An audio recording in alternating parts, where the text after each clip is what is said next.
The Tom London Show is brought to you by Suzuki Kyalami, the home of happy customers. The Tom London Show. Yeah, but it's a good show today. Wow, I feel good because we're going to be talking about parrots. Aha! Thank you very much. Not Paris, parrots. Did you get that, but? Parrots. Parrots. We're talking about parrots today with Dee and Natalie from Brainy Birds, Parrot Rescue and Rehabilitation in Edenvale. They'll be on screen in just a moment. Your comments in the comment section. You got some parrot stories? You've got some questions? You want to say hello? Pop it in the comment section. We're live on YouTube as well as Facebook Live. Thank you for joining me this afternoon. Tom's Army, the Dysfunctionals, will climb on board one by one and we'll say hello to each other as we welcome in Tuesday. It's 3 p.m. in the City of Gold. Not quite gold today, pretty grey and gloomy as it has been for the last couple of weeks. Talking about grey and gloomy, these stories, two quick stories. The one is of the food situation at Charlotte Maxeke Hospital. Yesterday I was getting reports that there are meals that are not being served at Charlotte Maxeke. Just a couple of days ago, the Gauteng Health Department posted these pictures of the facilities at Charlotte Maxeke and the staff hard at work preparing meals. And then yesterday, this video came up with Jack Bloom from the DA. They've started resuming supply. I hope they're doing it under proper conditions. But we can't compromise on hygiene in a food facility. And the Masakani Cookfreeze factory, from what I hear, has other problems as well. And that's where I think the problem comes in, is with the Masakani factory, which supplies lunch. So apparently breakfast and dinner is made at Charlotte Maxeke, but lunch is brought in from a central facility in Pretoria. And the story so far is that there was water contamination going into this food facility, and there were high levels of E. coli detected in the water. And so all the food from the facility was stopped. The production and the transporting of the food delivery was stopped, and therefore patients seem to have been going without lunch. However, there is an update which I can share with you, and that is that the MEC for Health in Gauteng will be holding a press conference this evening at 6 o'clock to discuss what's been done about it. I'm glad that if something happened yesterday or the day before, that the department is climbing on it so quickly. That's good news. I'll keep you updated on that story. And then just on a personal note, although it affects all of us in one way or another, I'd like to send my condolences to the family of David Tembe. Unfortunately, and sadly, I have to say, the late David Tembe, who had been in law enforcement in Johannesburg all his life. David was a committed crime fighter and a real gentleman. I had many interactions with him over the years. I saw him and viewed him and view him as someone who was very committed to fighting crime in Gauteng, a real gentleman and a good guy. And I know a lot of people's lives were touched by David, and a lot of people will miss David. So I'd like to extend my condolences to his family and say rest in peace, David Tembe. Okay, let's say hello and cross to Edenvale now to the Brainy Birds Parrot Rescue and Rehabilitation Center and say hello to Dee and Natalie. Hello, Dee. Hello, Natalie. Hi. Hi, Tom. How's it? How are you? We're good. We just wish we would get a little bit more sun. The birds are starting to... I know. Because they're a little bit irritated too. I know. Birds love sunshine, don't they? They're light controlled in a way. Switch off the lights, they go to sleep. Switch the lights on, they wake up. And I have found on cold and gloomy days, they're not as active. Do you find that too? They're not as active, but they're quite aggressive because they want to be outside. Yeah. They want to be in the sun. But definitely, there's a big change in them when we've had this, when we got this kind of wet, miserable weather all the time. How many birds have you got at the sanctuary? At the moment, we have just over 301 actually. Wow. And at Satellite Aviary, we have 91 animals there being looked after there. So you're between 400 and 500 animals you're looking after. That's a lot. Your food bill must be atrocious. Astronomical. Yes, especially because we don't only feed seeds, we give the birds the proper nutrition, fresh produce, herbs, flowers, all those kind of things. And that, as we all know, feeding ourselves costs quite a lot of costs money. All right. Well, I can't wait to chat to you about what you do and the stories you've got and your past and your history and all about the center and the volunteers. There's a lot to talk about in this hour. And if you've got a question, pop it in the comments section. If you've just joined us, we welcome in Dee and Natalie from Brainy Birds, Parrot Rescue and Rehabilitation in the East Rand, in Edenvale, I think you're in. Is that right? Correct, yes. I spent a couple of years in the Vale a few years back. I'm very familiar with your part of the world. Greenstone Shopping Centre. Oh, and De Molen Bakery. That is the best pies in South Africa are at De Molen. So Edenvale is represented well here today. Let's go to the comments section and welcome our viewers this afternoon. Heather Knickelbein says, good afternoon, Dysfunctionals. Charmaine Ninaba says, good day, Dysfunctionals. So good to be with you. That bird place is so good. It does such a good job, but really needs funding. We'll talk about funding. Margaret Guider, one half of the Guider counter, says, hello, everybody. Hope you're well. Rosie Brown sends a rose. Charmaine Ninaba says that hospital story is horrendous. Where is quality control?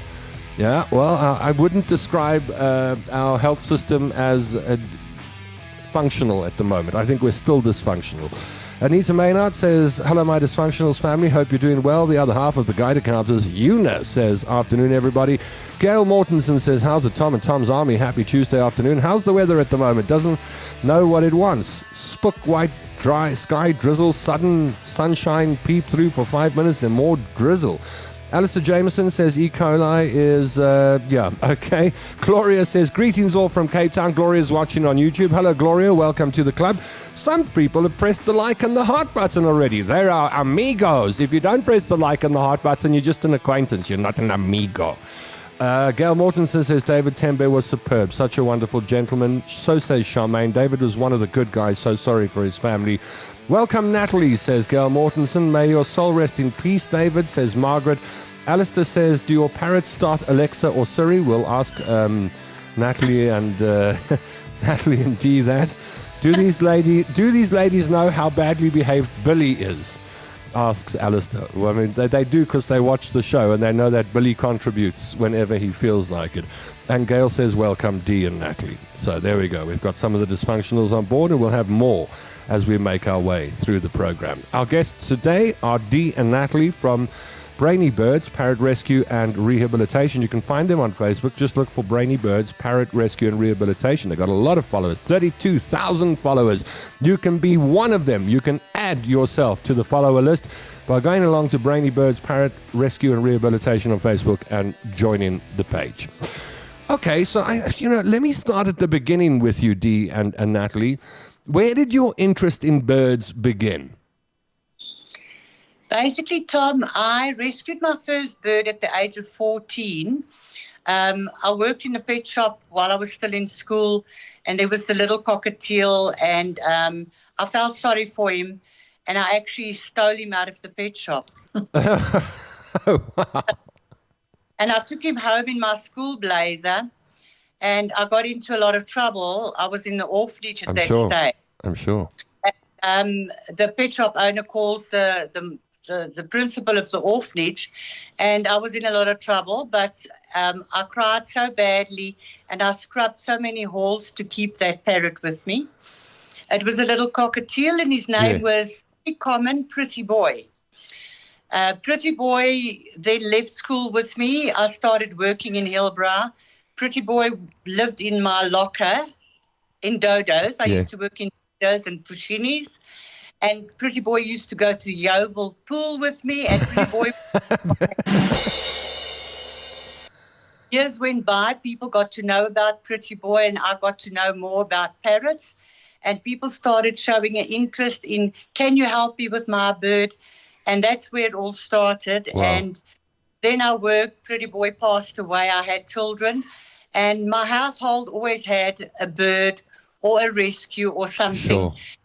And then a couple of years ago, I had huge medical problems and I stopped work.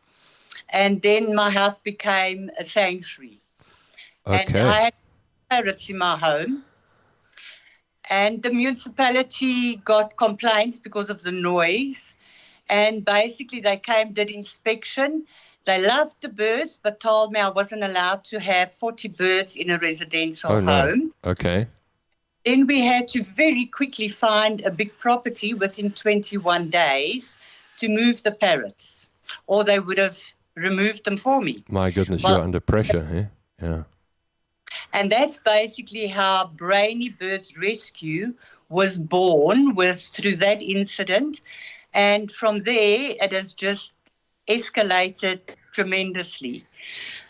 We had to move on to this property, which had absolutely nothing, just a 100-year-old dilapidated house with open ground. It was a veld. And from there, we built our first log home, log cabin. We put 40 parrots into that log house. Okay. And one came and the next one came. And we had people come and chop trees and clean the grounds like you can't believe it. And that's how we actually had to be registered as a parrot sanctuary and a rehabilitation. Got it. Thereby, I could start asking people for funds to Sure. help us, because then it started growing hugely. Before that, it was all home-based. My husband supported it. But from then on, being on this property, that's how I had to register them. So you've spent your whole adult life around birds. Yes, I did. We had a big aviary in the orphanage as well. It was my punishment to clean that aviary and make sure the birds were okay, which was my passion. Sure, you loved it, yes. So basically, I've always been involved. It's always been my passion. You mentioned cockatiel being your first bird that you got, and as we talk, if you bring up different breeds, I'm going to ask you to comment on them. So I guess that a lot of people watching have had a cockatiel in their family, in their past.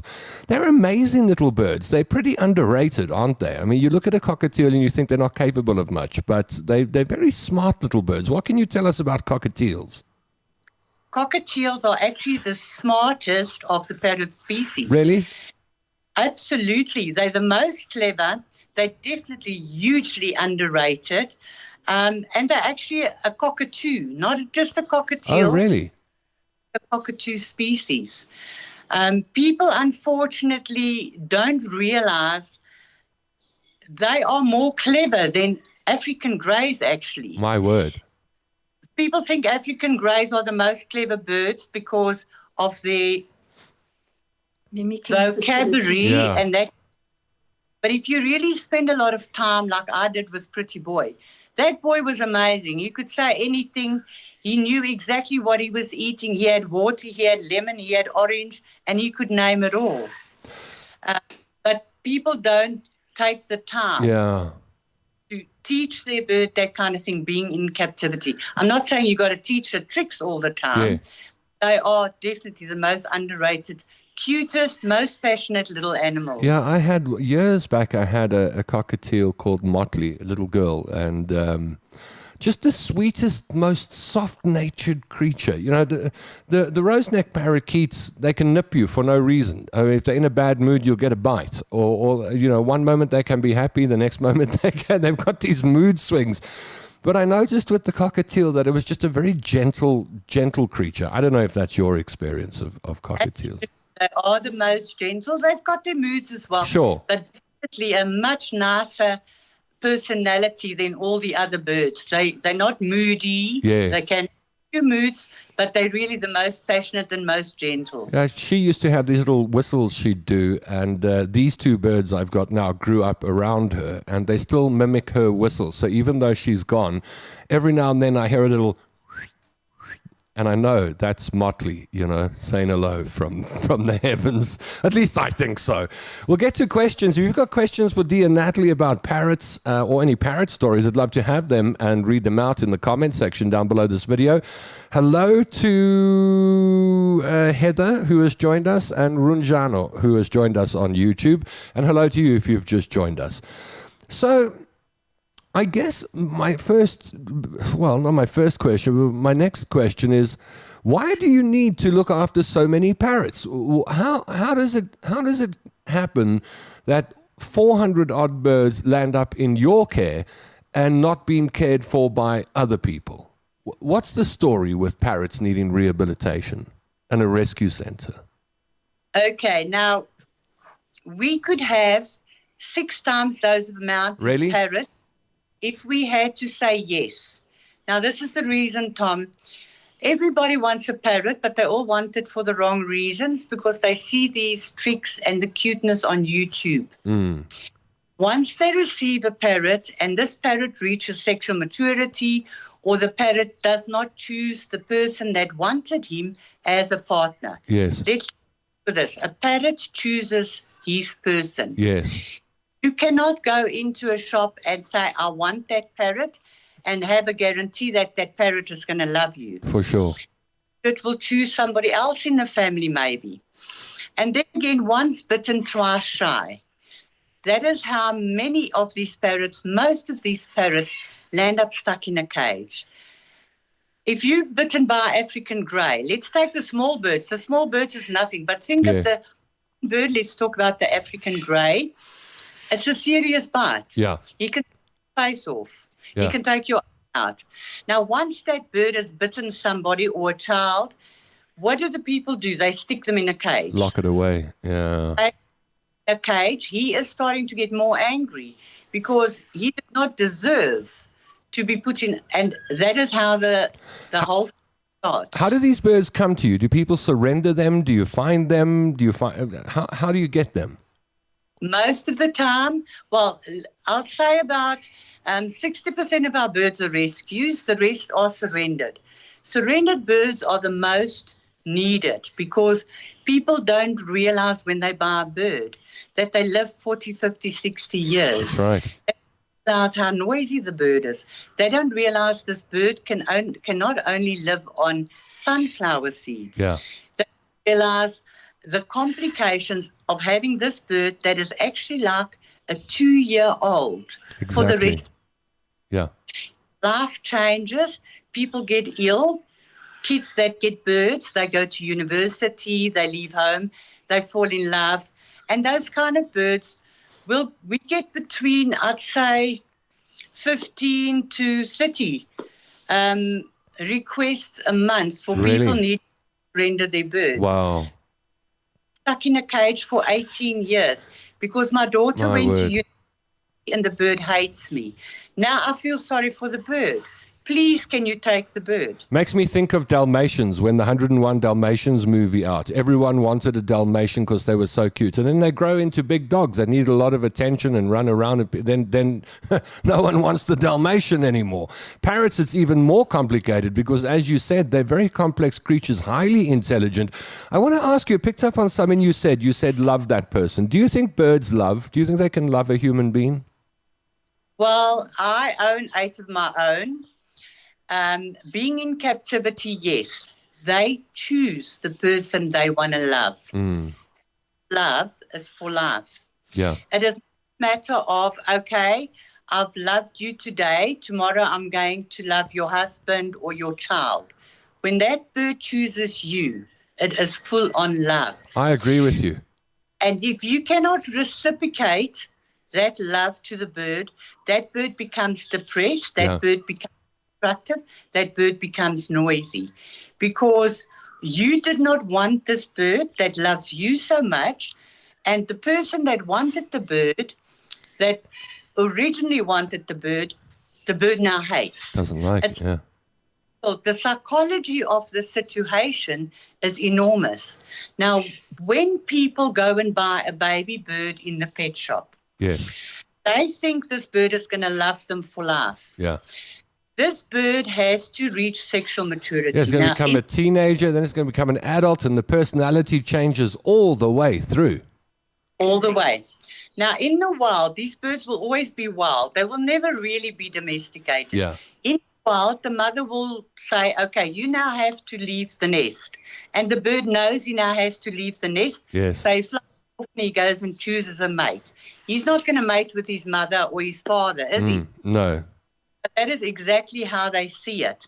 And that's where most people make a mistake, where a lot of people will say, my mom is lonely, my dad had passed away, I'm going to buy her a baby bird.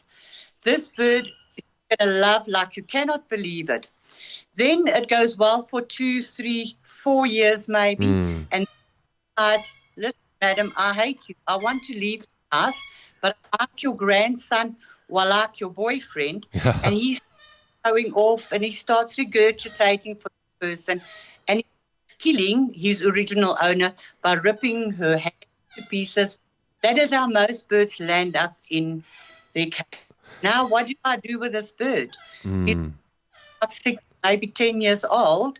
Now he's got to stay in his cage. Rehome the bird, rehome the bird. Every time a bird is rehomed, he has to go through this trauma again to bond with a person, a new person. But when a bird loves you, the question was, he will love you for life. You know, my fascination with parrots started with a bird that just flew onto my shoulder one day, and I couldn't find the owner.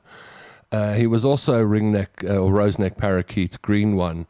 I called him James. He spoke Afrikaans, so his owners must have been Afrikaans. I felt desperately sad that we couldn't locate the people. But anyway, I got this bird called James, and he spent 10 years with me. And I would come home from work in the afternoon, and James would come back. I told you before the show that these two birds used to live in the office with me at Vodacom, and they'd come home with me at night. And James, I remember one day I was very depressed. I'd been working at Vodacom for 6 years. I didn't know whether I wanted to continue. It was a difficult part of my life. Do I make a big change? Do I move to Stellenbosch? I had all these questions. It was overwhelming me. And I went and lay on my bed, and I was just lying on my bed feeling down in the dumps, and James was sitting on the curtain rail, and he flew over to me, which he very rarely did. He enjoyed running around and doing his own thing, and yes, he used to sit with me sit with me while I cooked and stuff like that, but he very rarely just fly over and come and spend time just for no reason. And that day he did. He flew over and he walked across my chest and he stuck his little beak against my cheek like that, and he just held it there. And I remember lying there feeling so down, and I thought, what is this little bird doing?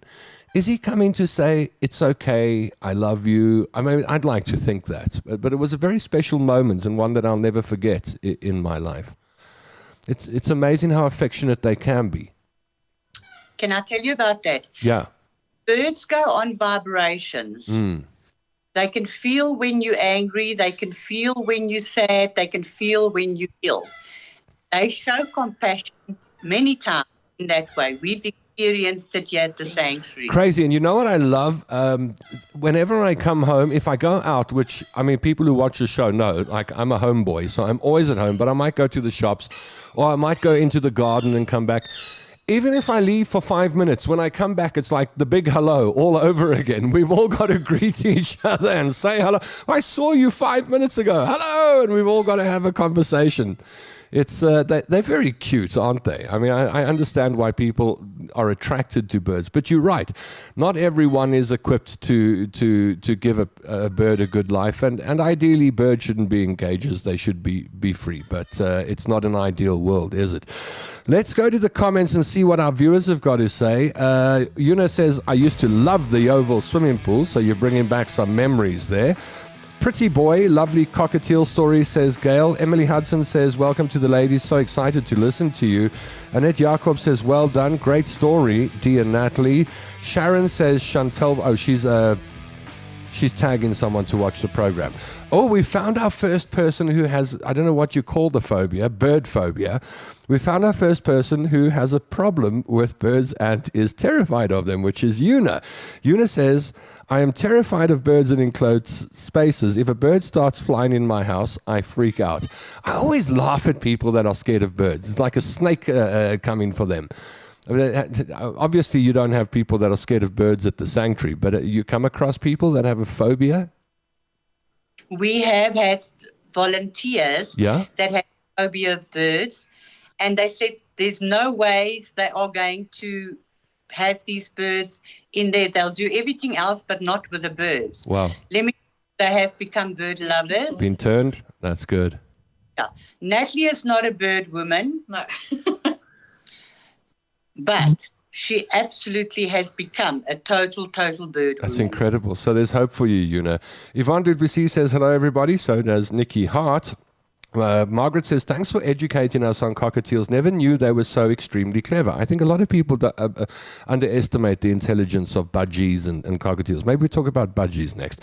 Gail Mortensen says, I was blessed to have a cockatiel as a young child. It was such a beautiful pet. Fascinating to watch the antics that went on. Eunice says, I have seen African greys go for a few people. Can we talk about biting for a second? And I don't know if this camera can pick it up, but there's a piece on my chin here that my female bird took a piece out of me one day.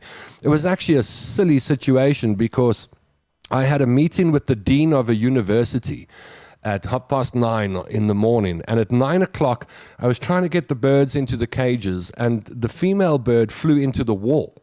She'd never flown into the wall before, but she just went head first into the wall and then lay on. I thought she was gone. And so I was sitting with this bird trying to revive her, knowing that I was going to miss the meeting. So I had to call the dean of the university and say, I'm so sorry, I can't come. My parrot has just knocked itself out and I might have to go to the vet. And we rescheduled for a week later. And a week later, same story, 9 o'clock. I'm trying to get the birds in the cage. And she didn't want to go in the cage. She just came straight at me and bit a big chunk out of and it just bled. So I had my meeting holding toilet paper, and they said, what happened to you? I said, you know that parrot I spoke to you about last week? Well, it didn't die. It bit a big piece out of me. And that's when I learned, and I didn't know this, and this might be a good tip for people when it comes to birds. I didn't know with females, you've got to be very careful about where you touch them. And now I know the only tickles and touching is on the top of the head with this bird and not below, because I believe they start confusing you with a potential mate. Absolutely, yes. And so the human, so often with birds, the thing you think is right, the human thing, is the complete opposite that you would do with a bird. So you would want to cuddle that bird and stroke its feathers, but doing that just creates 10 tons of problems. A lot of people, especially when it comes to the cockatoos are very affectionate birds. They often send me videos and say, is my bird dying? And they're busy rubbing the bird, and this bird's going, Yeah, the bird's on a date. Sorry to say, but that is what happens often. Yeah. And that is what we try and educate people about as well. Where to touch the bird, when not to touch the bird, when it's hormone season. It's hormone season now. These birds are ripping us to shreds, and all they want to do is regurgitate for everybody on everything, hump everything. So there's a problem, and they do become aggressive because cannot be satisfied by us humans. My little female laid 2 eggs, unfertile eggs this year, and I didn't know how long to leave her sitting on these eggs, and then I didn't know how to take them. Years gone in the past, she's laid a few eggs, and I just whipped them out, and there's no problem. She didn't sit on them. And this year, she laid 2 eggs, and she wouldn't leave them alone. She was sitting on these 2 eggs the whole time.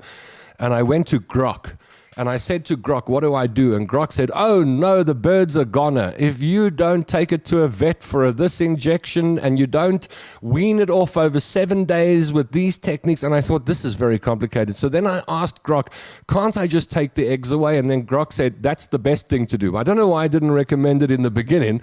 I spent a day thinking my bird's gone.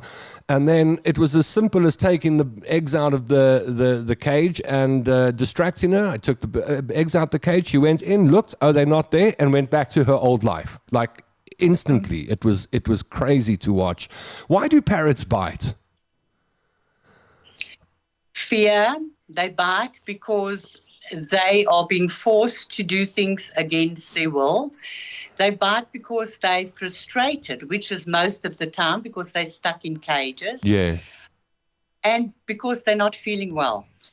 Let's talk about not feeling well. That is most of the time where the aggression starts because birds are fed the wrong diet. Birds are fed only sunflower seeds because when they bought the bird in the pet shop, that's what came with it, 20,000 Rand bird, here's a packet of 3.50 Rand sunflower seeds. That bird can live on that forever.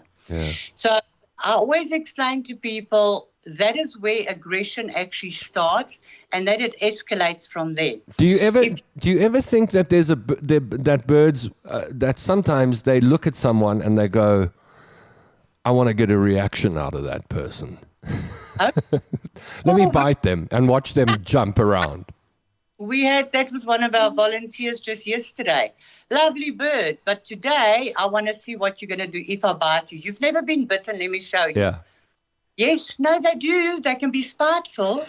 They know that's spiteful. And it's so interesting. I had a friend, I don't know if you remember the lady, she's passed on now, Rowena, in Buccleuch. She had a bunch of birds. But she had a cockatoo, beautiful cockatoo. Those birds can deceive you because and I'm talking about the whites. Let me put one up on screen here quickly. Do I have a cockatoo? Yeah, there's one. They're the old NBS bird. Hey, the white bird with the yellow crown. There's 26 different species, wow. And we've got 7 cockatoos in our sanctuary. Wow. So she had a cockatoo called Budgie. And Budgie loved me. Whenever I went to visit her, Budgie would be on my shoulders. And then one day, Budgie bit both my ears. I just had blood coming. And I couldn't work out what it was. And it turned out to be the earrings. The bird, I hadn't worn earrings in my ears before. And that visit, I had these shiny earrings. And the bird decided it wanted them. And I hadn't thought of that. Yes, a very good point, Tom. Something a lot of people don't know. We always plain. We never change. If I wear my hair in a different way, if I change my glasses, yes, my people hate me because they do not like change. A lot of people don't realize one day we're talking about cockatoos in general, especially. I want my nails done for a change. I want to be a pretty lady. Oh, I'm going to wear red lipstick. Your bird gives one look at you and he says, a person, and he will take your face off. Well, last week I had my hair cut, so my hair was pretty long and blonde up until a week ago, and then last week I've just lost Dia and Natalie. I'm not sure what happened. It may be a connection on their side. Let's just give them a second and see. Otherwise, I'm going to call them back. So I want to tell them the story. So let's call again and see if we can get them back online. I've got a feeling they just had a problem with their internet connection. I'm enjoying this conversation. I hope you are too. Let's see if we can get Dee back online. I'll be very upset if we can't. All right, let's give it a minute and try again and see if we can get Dee back online. In the meantime, here's a word from our sponsors, Suzuki Kailami. Hi, it's me, Mario. Suzuki Kailami, Suzuki Rivonia. Whether you're looking for a passenger vehicle or a commercial vehicle, we'll do the right deal for you. DM or WhatsApp us on the number below. We'll get the deal going for you. We've got over 200 cars in stock. Surely we've got the car for you. Contact us at Suzuki Kailami or Suzuki Rivonia, the home of happy customers.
Did I do it again?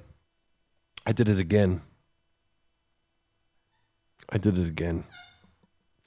When I see the no sound thing, I did it again. I can't even explain anymore. I've just got to apologize. Sorry. Yeah, no sound. Very interesting. I used to have 3 parrots and a few others. They hated my husband and daughter. She's very afraid of birds, says Yvonne Duplessis. There's another bird phobia person. Press the unmute. At least people know what's happening here. It's the mute button. I'm so sorry.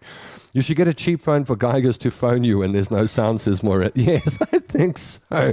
Good afternoon, everybody, says Sue Buerta. Let's try call Dee and Natalie again, see if we can connect. I hope so. Elaine's going to tell us about the special food, but I really want them on board. Tom, you're lost in the desert. I'm back. I'm sorry. I'm so concentrating on the screen, hoping to get Dee on board. Let's see if we call. I've got another number. I think it's the sanctuary number. So let's try again. Oh, they sent me a message going, "You're gone. Did we scare you?" No, you're gone. Not me. You disappeared. I'm still here, Dee. Although I did mute myself for a little bit. Billy, don't get excited. All right, let's see. Okay, unmute the video. That's you're there, but you need to mute. Put the video back on. Can you hear me, Dee and Natalie? I'm going to, yes. All right, cool. I don't know what happened. We got cut off on the other line. So let's see if we can get your picture back on this one. People are really enjoying the conversation, so I don't want to lose you. On this phone. Yeah, did you receive the calls on the other? I called 3 times. I don't know if you got them. Okay, no, we didn't get them. Let's try this phone. Yeah, let's try this phone. Okay. All right. I just need you to press that camera button so we can see you. Because at the moment, we just see video paused. But I'm sure you'll get that right in just a moment. People have got so many questions and things to say. There we go. You're back on. All right. Ons maak 'n plan. What do we got here? I'm just going to go back and see. How long does it take on average for a parrot to start talking, if I may ask? Asks Margaret Guyder. That's a difficult one. Not all parrots talk. And every parrot has his own way. Depends on how often you speak to the parrot. Yes. How you contact with the parrot. We've got very young parrots that speaks a hell of a lot. Then we've got parrots that's 60, 70 years old that doesn't speak at all. They make a noise. Yeah. There's no time limit to it. It depends on your interaction and how you speak to the parrot. True.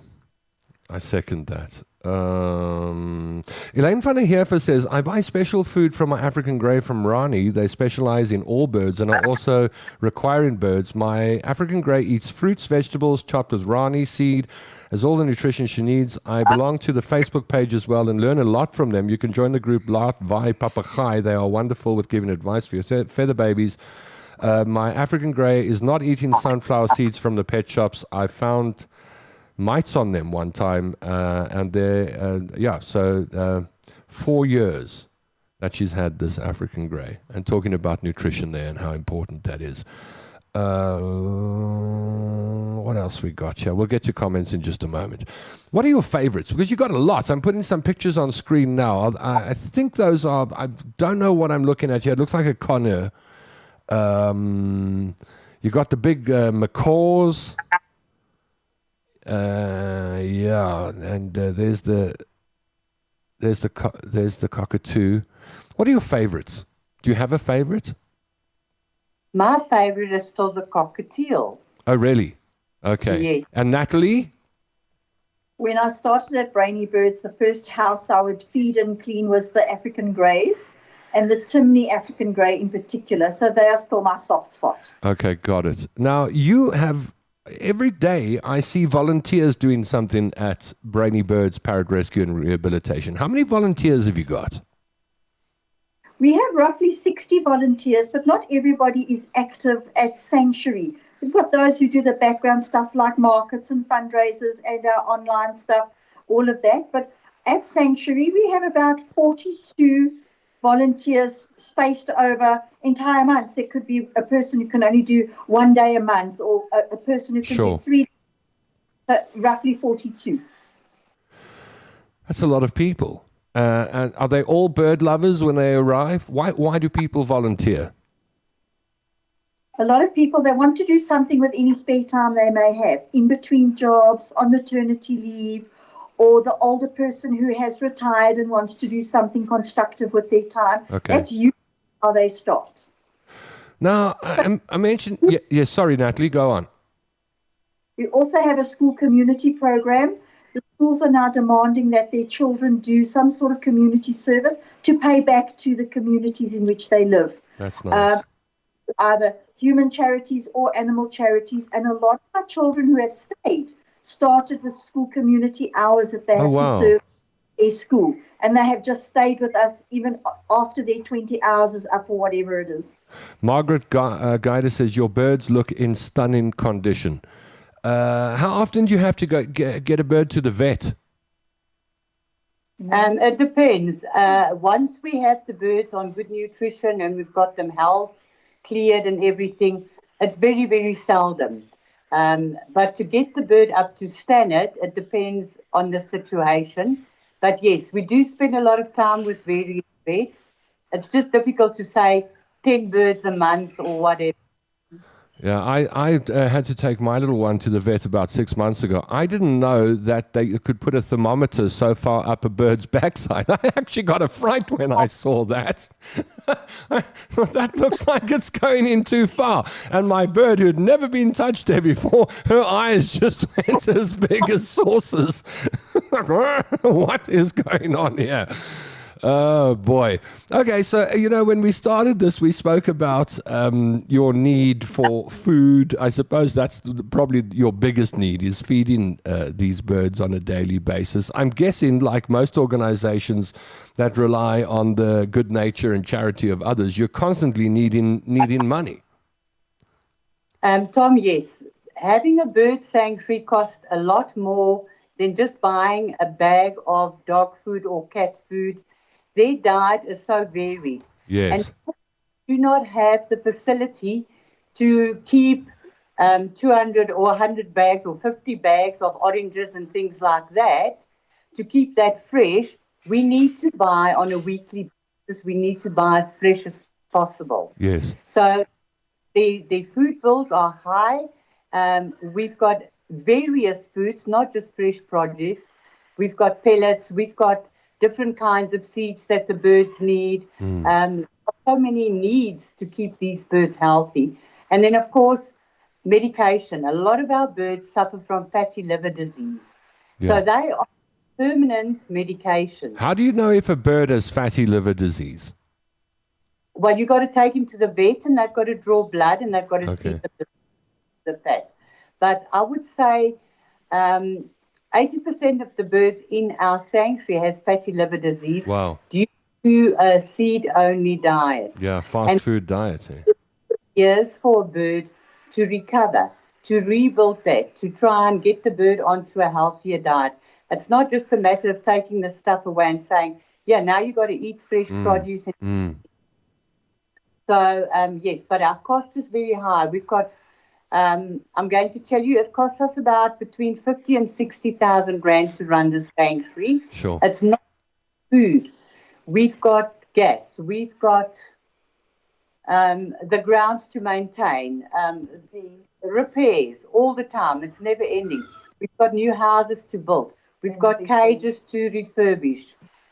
Our vet bills as well can sometimes be quite exorbitant. Sure.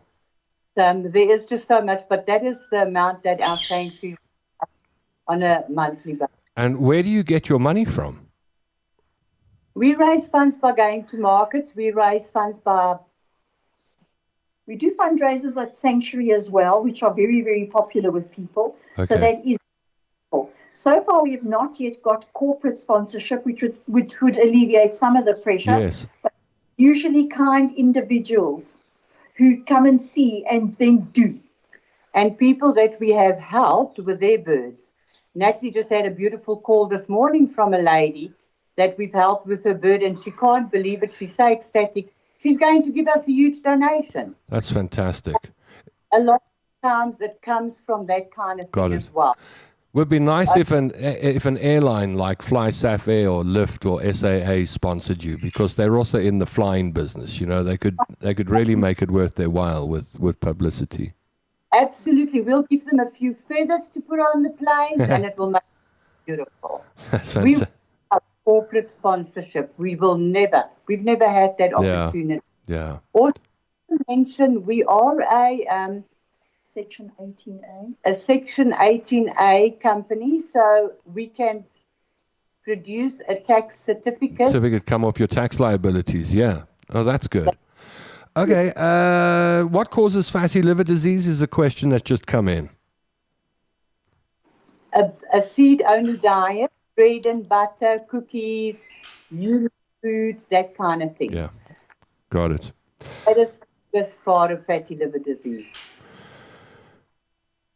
Your volunteers all seem to be very happy in the photographs. Whenever I see your volunteers, they've got smiles for miles. It looks like a very happy place to be, Brainy Birds.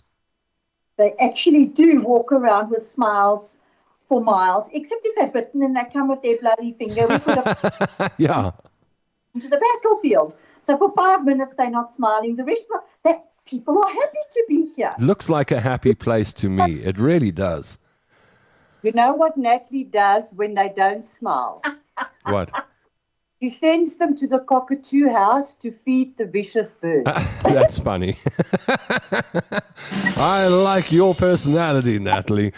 Have you got a Bowls Day coming up that we can promote? What day? Bowls Day on the 16th? Day is on the 16th of December at the Edenvale Bowling Club. Please, please. It is the fun. It is a funny thing. A fun Actually event, is. and it's one of our last events, which helps us tremendously. January, February, March, we are so broke we can't pay attention, Yeah. and that's what the funds for. So All right, well, it's on screen now. Brainy Birds, Parrot Rescue and Rehabilitation Fun Bowls Day at the Edenvale Bowling Club will take place on the 16th of December. That's a Tuesday from 8:30 in the morning. And 500 Rand for a team of 4 or 125 Rand per person. This includes a light lunch. That's a very good deal. And the money goes to you, which is fantastic.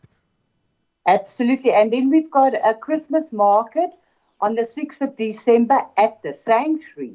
And that is very popular because people can come and visit and see the Nice. birds. If people want to come and visit you, what do they get? Are they allowed to? Yes, they can indeed. But because we're not a public facility, we keep our gates locked. We are a rehabilitation sanctuary. Yes. We do need people to make an appointment. On any of our numbers, drop us a WhatsApp message. We will pick up the dialogue and organize. We usually have informal little tours for people, which last about an hour and a half. They get to see every single bird in the sanctuary. We give them backstories of some of the individual animals. We impart a lot of general knowledge about parrots, and they really go away very happy, especially after a little photo shoot with some of our Nice. public. Nice. Okay, so there's the Facebook page. Put it on screen now. Brainy Birds, Parrot Rescue and Rehabilitation. All their contact details are there, email address, phone number, etc. That's how you can get involved and say hello to Natalie and Dee. Who is Hester van den Berg? Is that someone you know? That is our volunteer, Hester. Awesome. Thanks, Hester. All right, so Hester says Brainy Bird Sanctuary is having a Christmas market on the 6th of December at the Sanctuary from 10 a.m. And you'll open the gates for that, so people can just come along. Is that right? That's right, yes. Wonderful. And Tracy Johnson says, what a wonderful organization.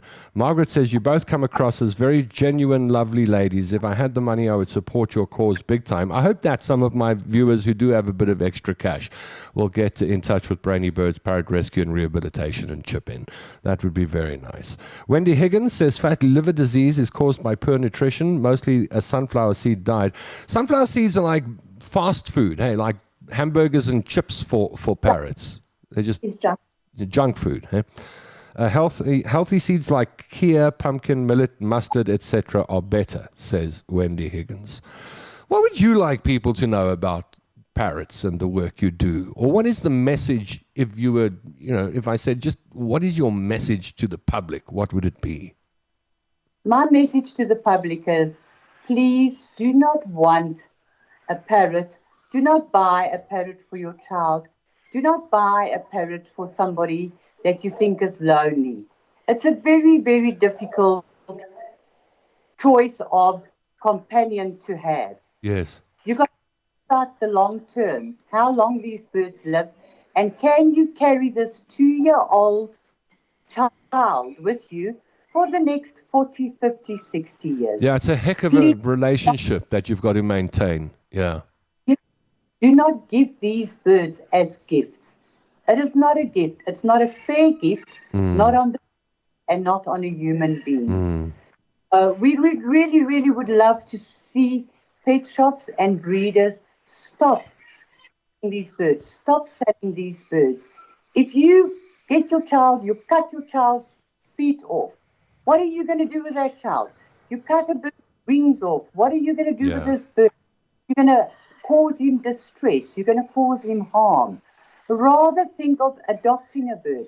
There's various organizations you can adopt from, and it's people that's going to teach you the right way how to adopt, to bond with a bird, that kind. But please don't go and buy baby birds. Yeah, You're wasting your this time of the year, especially with roseneck parakeets, is breeding season, and my Facebook page is flooded with adverts. 2 baby ringnecks for sale, 3 and then you see the pictures and you see the conditions that the birds have been born into or hatched into, and you think, my goodness, I wouldn't wish that on anybody. Some people are just doing it for the money, got the birds in the backyards and just breeding them like crazy to make money, and to hell with where they land up. That's no good. I agree with you. Moira LaRue says, I went to the big cage at the World of Birds, I'm guessing that's at Monte Casino, and the lots of birds ignored everyone, and they all sat on my head, and I had to be saved. Why would they do that? I'm now scared. Well, obviously she had a nice aura around her. She had a nice calm effect, and the birds wanted to interact with her. She doesn't have to be scared. If she was a calm individual, the birds actually wanted to come and say hello. There we go. Calm down, Moira. You know what I wanted to tell you before we lost you is you spoke about how they don't deal with the change, physical change of the owner too well. These birds are now 11 years old, and very few problems when I changed my hairstyle and this and that. But I had a cap, a beanie knitted for me in winter, a brown beanie. And I think Wendy knitted it for me. And when I walked into the room with my brown beanie on, they'd never seen me with a brown beanie. It was like criminals had just walked into the room. They went bananas. So I can't wear the brown beanie around the birds. And then last week when I had my hair cut short and it's now quite dark, I sat down next to the birds and they looked at me as if I was a complete stranger. It took about 10 minutes of me talking to them saying, it's me, I'm here, don't worry. And they were sitting there going, we don't want to know who you are. They were not happy with my haircut at all. Consistency. They like routine, they like consistency. Yes. And these bright colors. When people come and visit the sanctuary, or when we get new volunteers, the guys don't wear their caps because the birds just hate those caps, period. Yeah. And the bright colors and the bright orange colors, it just upsets these birds and they will get ripped to pieces. I'll have stitches all over the place with the volunteers. Long nails, red nails. A bird sees things 20 times bigger. Yeah. So you come with beautiful long red nails and you want to rub your bird. Let me tell you, your fingers are history. They're going to be full of blood. Yeah, that bird's looking at it going, I want to bite that. Look, I suppose we could talk for hours because they really are passionate creatures. I think the thing that stands out for me in this conversation, and you said it earlier, Dee, is when you have a parrot, understand it's like bringing a 2-year-old toddler into your life for life. So if you've ever had to look after a 2-year-old, understand that when you get a bird, it's going to be like that for the rest of that bird's and your life. That's the mentality of the bird. They are like toddlers with wings. But what's the upside? I mean, what are the good things about these relationships that we form with birds? You know, I talk about relationships with birds. I started following a crow group. I can't remember, crow addicts or something. And they're all these stories of people in the UK that have gone to a park in the morning and then a crow came and sat down and moved closer. And now they have an appointment with that wild bird. Every morning they go to that park. The crow's waiting for them. The crow comes over. Sometimes the crow even hugs them. And I think, wow, that's interesting. This line between birds and humans that you would think shouldn't be or can't be crossed. Here you hear these stories of crows walking up, wild crows, meeting someone in the park every day. And there's a little thrush that lives in the garden here. And I leave my kitchen door open so I can see into my back garden. And I swear this little bird knows me. Like, he comes and says, I'm sure he says hello to me every morning. And he's watching me and I'm watching him. I'm always fascinated by Johannesburg because we've got so many. I look at Joburg as one big bird park. And I think the birds own Johannesburg and we just maintain it for them. And they're sitting in the trees and they are watching us. And they are watching us closer than we think. Am I mad? No, you're not mad. Again, there it comes. A bird chooses you, whether it's for life or whether it's a friendship. If you look at a lot of people that have homes and they have an affinity to birds, they attract the birds. A friend that's very involved with saving and rescuing hardy-daws, purely because one day this hardy-daw landed with her and wouldn't leave her alone.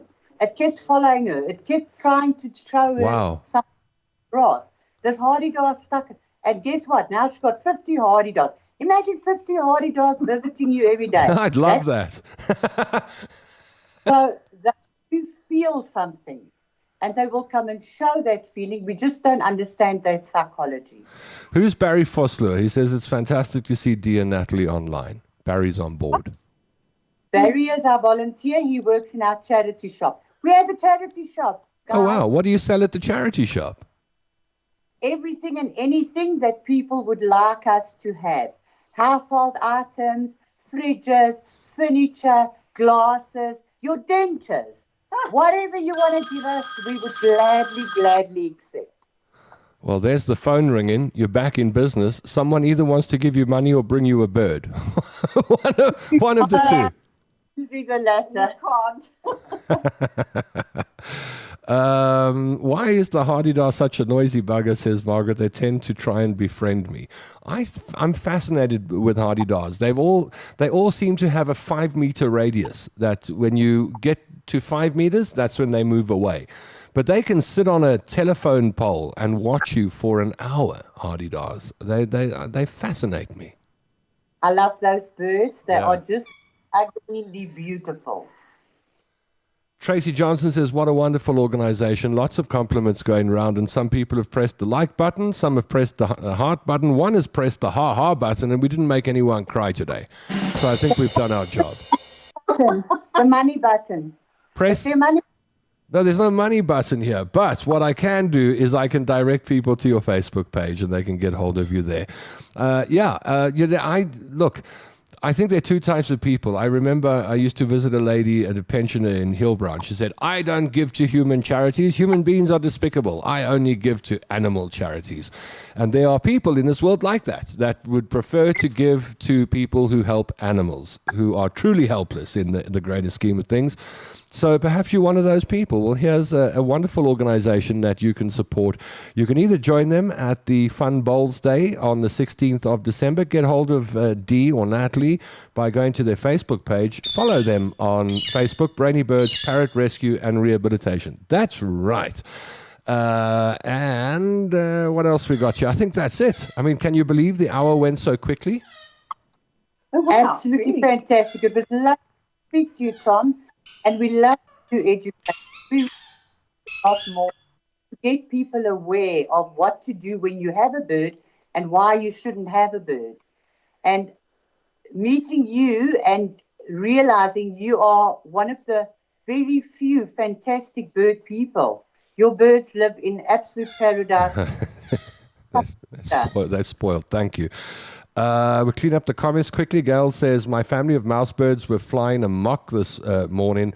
Tweet in Daba of note, reason the tree fellas were busy trimming back all the tall trees in my backyard and ruffled their feathers. Once the tree fellas had finished and cleaned away the fallen branches, the mousies calmed down. Now they are happy in their garden space. Corin Atwell says, I miss South Africa and the Hardy Da. And Emily Hudson says, thank you so much for the informative show today. Baby hearts.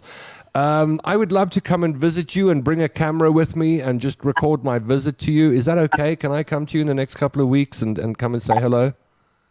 Absolutely. You've got a phone number. You can just organize it with Natalie. We'd love to have you, Tom. Fantastic. And thank you for inviting us onto the show. Oh, I'm selfish. I just wanted to talk to you and find out about your organization. It's my pleasure. Thank you very much. And I'll see you, I guess, before the end of the year, which is going to happen quite quickly. I'll make a plan and come along and take a few videos and put them on the show so people can see what happens at the sanctuary. But in the meantime, you can get involved, you can visit, you can support the charity shop, you can make a donation, you can go along and say hi by appointment, you can become a volunteer. Brainy Birds, Parrot Rescue and Rehabilitation, you'll find them on Facebook. Look for them, they're on screen now. Follow and support Brainy Birds, Parrot Rescue and Rehabilitation. I'd like to thank Natalie and Dee and Natalie from Brainy Birds for joining us this afternoon. May you have a wonderful afternoon, and thank you for your time. And back to caring for your feathered friends. Thank you very much, Tom. Have a good evening. Thank you, Natalie. Thank you, Dee. Thank you. Pleasure talking to you. I've got a feeling we'll be talking to each other a lot in the future, and I can't wait to visit you. All right, that's the show for today. Can you believe it? The good ones always go quickly. I'm sorry that I muted the sound a little earlier on and you couldn't hear me for a few minutes. My apologies. But most of my regular viewers know that that's one of my dysfunctions and they get past it. Thank you. Margaret Guida says, thanks for being on the show. Dear Natalie. Edward Sayers says, many years ago, I inherited a blue and gold macaw. His male owner had died and the bird loved me, hated all women. He was 40 years old when he passed away. Found him in his cage one morning. I had him 11 years. He was a real character, very clever, and loved his company. Good to see you on board, Edward. Thank you. Wendy says, Wendy's put a group of a Facebook page up for bird nutrition. That's helpful. And lots of compliments coming through on the show. So, some people have liked us, some have loved us, one person has laughed at us. They are our true amigos. If you haven't, you're just an acquaintance. You're like an ex-girlfriend.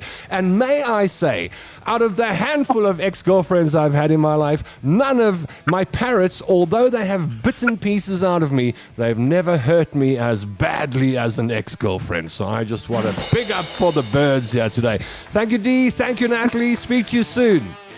Thank you. Have a good one. Weren't they wonderful? Okay, well, that's it for the Tom London Show today. It was brought to you by my friends and colleagues at Suzuki Kyalami.